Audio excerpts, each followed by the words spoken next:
और इस वक्त बड़ी खबर आप तक पहुंचा रखेंगे। राजस्थान में कांग्रेस पर मुख्यमंत्री भजनलाल शर्मा ने हमला किया। कांग्रेस प्रत्याशी बार बार सीट बदल रहे हैं।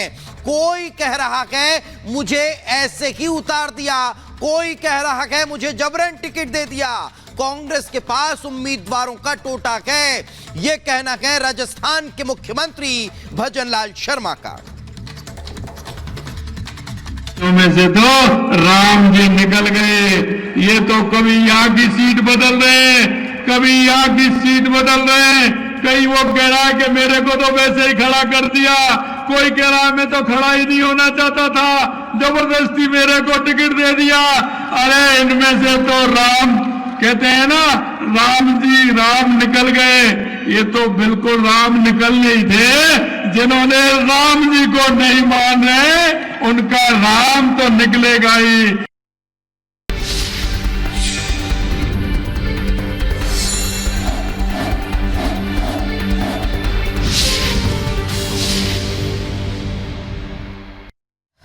चलिए अब बात करते हैं चुनाव की। 4 जून 400 पार का नारा देकर बीजेपी चुनावी मैदान में उतरी हुई है और इस बीच रिपब्लिक भारत की टीम आजमगढ़ पहुंची, जहां पहुंचकर जाना कि इसी जगह से चुनावी फील्ड में उतरे दिनेश लाल उर्फ निरहुआ का यहां पर लोगों के बीच में कितना क्रेज है, और ये भी देखा कि लोगों का भर भर कर दिनेश लाल को प्यार भी मिल रहा है। इसी से जुड़ी हमारी एक्सक्लूसिव रिपोर्ट देखिए।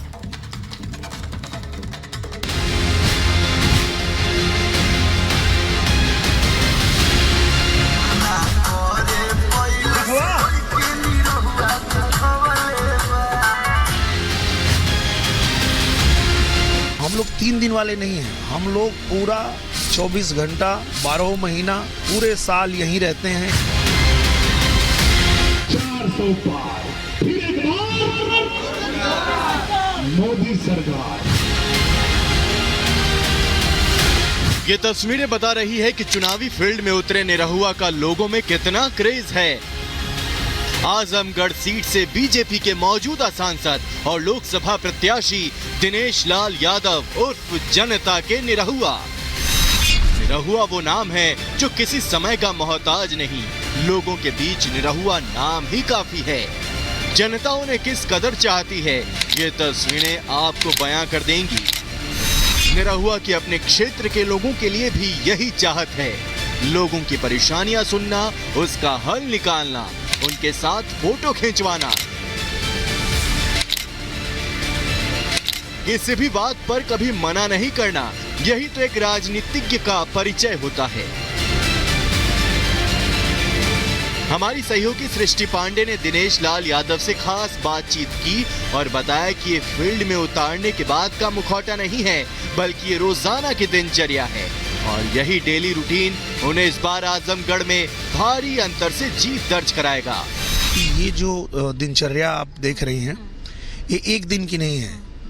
हम 19 में चुनाव हार गए थे, तब भी यहाँ रह के यही कर रहे थे।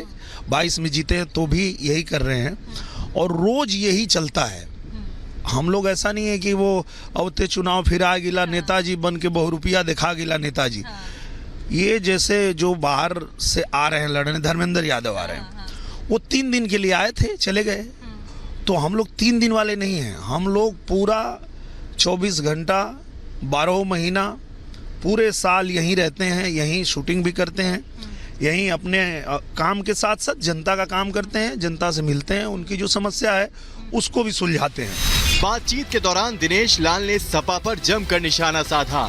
निरहुआ ने सपा पर तंज करते हुए कहा कि ये बात तो MY समीकरण की करते हैं, लेकिन जब उम्मीदवार उतारने की बात आती है तो परिवारवाद याद आ जाता है। कि जब खुद नहीं आना था तो कम से कम यहीं का एक यादव लड़ा दिए होते, अगर यादव ही लड़ाना था तो हम लोग समझ जाते कि ये समाजवादी पार्टी, पर ये तो परिवारवादी पार्टी है। जहां लड़ना होगा या तो खुद लड़ेंगे, या तो उनका चाचा लड़ेंगे, या तो उनका भतीजा लड़ेंगे। तो बाकी आप बात तो करते हैं MY समीकरण की, तो मुस्लिम को टिकट दे देते हैं, किसी यादव को क्यों नहीं देते हैं? वो आपके घर में ही क्यों आपको यादव दिखाई देता है? ये भी तो जनता सवाल पूछ रही है। इतना ही नहीं, आजमगढ़ में जीत के लिए निरहुआ जनता की सेवा के साथ भगवान से प्रार्थना कर रहे हैं और बीजेपी की सनातनी धारा पर आगे बढ़ रहे हैं और एनडीए 400 पार का नारा बुलंद कर रहे हैं। जो राम को लाए हैं वही कृष्ण को लाएंगे, जो राम को लाए हैं वही कृष्ण को लाएंगे, पूरे भारत में हम भगवा लहराएंगे, पूरे भारत में हम भगवा लहराएंगे, अब की बार 400 पार।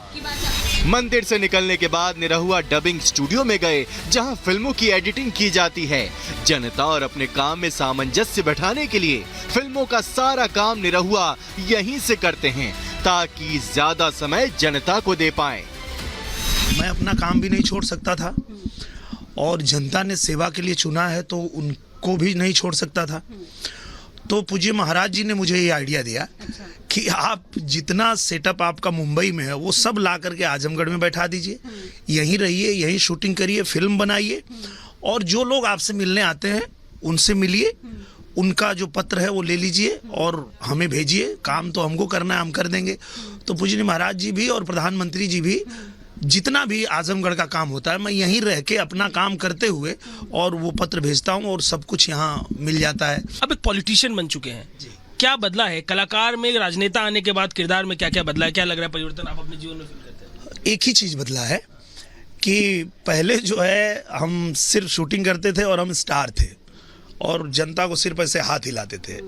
अब वो नहीं है, अब ये हो गया है कि हम आपकी सेवा के लिए आए हैं, आप हमें अवसर दीजिए, हम आपकी सेवा करेंगे क्योंकि आप ही हमारे भगवान हैं। आप ही ने हमको गायक भी बनाया, आप ही ने हमको अभिनेता बनाया, आप ही ने हमको सांसद बनाया। तो अब उनके बीच में रहते हैं और अब उनको हमारी सेल्फी लेने के लिए नहीं भागना पड़ता है, हम उनकी सेल्फी खुद ही ले लेते हैं उनको और उनको दे देते हैं, तो उनका भी काम हो जाता है और जो भी उनकी समस्या है उसको भी हम सुलझा पाते हैं और अपना भी काम करते हैं। निरहुआ हर हाल में जनता का मत बीजेपी के साथ होने का दावा कर रही हैं और इसे गुनगुना रहे हैं।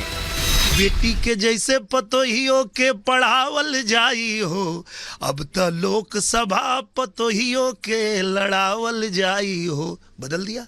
20 साल जो पहले गाया था वो अलग माहौल था, अलग सरकार थी, वो अलग तरीके से चल रहा था कि पढ़ी लिखी बेटियां हैं तो उनको लेके भी घर में परेशानी उसके सास को हो रही है।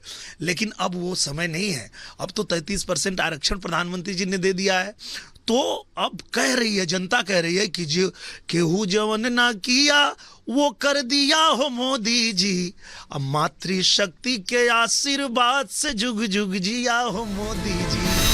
निरहुआ के दावों में कितना दम है और जनता का मूड क्या है, इसे जानने के लिए रिपब्लिक भारत संवाददाता आजमगढ़ की सड़कों पर निकल पड़ी। इनके लिए आपने यहाँ पर काम किया, जैसा आपने दावा किया कि हम आगे भी बहुत जोर शोर से करेंगे, सेटअप भी आपने ये बना लिया। इनसे एक राउंड हम आप लोग से पूछना चाहेंगे, क्या लग रहा है किसकी बयार है? भाजपा सरकार, बीजेपी। लेकिन धर्मेंद्र यादव तो कह रहे हैं कि हम हैं ग्राउंड पे। मैम, ग्राउंड पे रहने से नहीं, ग्राउंड पे काम करने से भी लोगों को जाना जाता है और भाजपा ने काम किया है, इसलिए भाजपा पसंद है। जब से देश में मोदी राज आया है तब से देश में चाय पर चर्चा खूब होने लगी है और अभी तक इस चाय पर चर्चा जारी है। ये तो गढ़ कहा जाता था अखिलेश यादव, गढ़ खत्म हो गया है, इस बार 400 के पार। 4 जून 400 पार। वजह कुछ नहीं है, सब वजह हमारे सांसद जी कर। इस जीत को लेकर जैसे सांसद जी यहाँ बैठे हैं, दावा कर रहे हैं कि हम जीतेंगे क्योंकि हम यहाँ पर हैं, कितनी आप लोग यहाँ उनके सामने ही बताइए कि क्या लगता है? बिल्कुल लग रहा है 100% जीतेंगे क्योंकि इन्होंने विकास किया है। ये युवाओं की बयान है। अजय, उधर से भी अगर कुछ सवाल। बिल्कुल, देखिए यहाँ पर अलग अलग ड्रेसिंग सेंस में लोग, देखिए एक बार साफा लगा के बताइए जीत का साफा किसके सर जाएगा? देखिए ऐसा है, जब नहर का पानी खोल दिया जाता है कोई नहीं बात पाता है। अब तो जन सैलाब हो गया, दिनेश मय हो गया, सपा साफ, बसपा भाजपा फूल, कमल का फूल खिल चुका है। साइकिल गई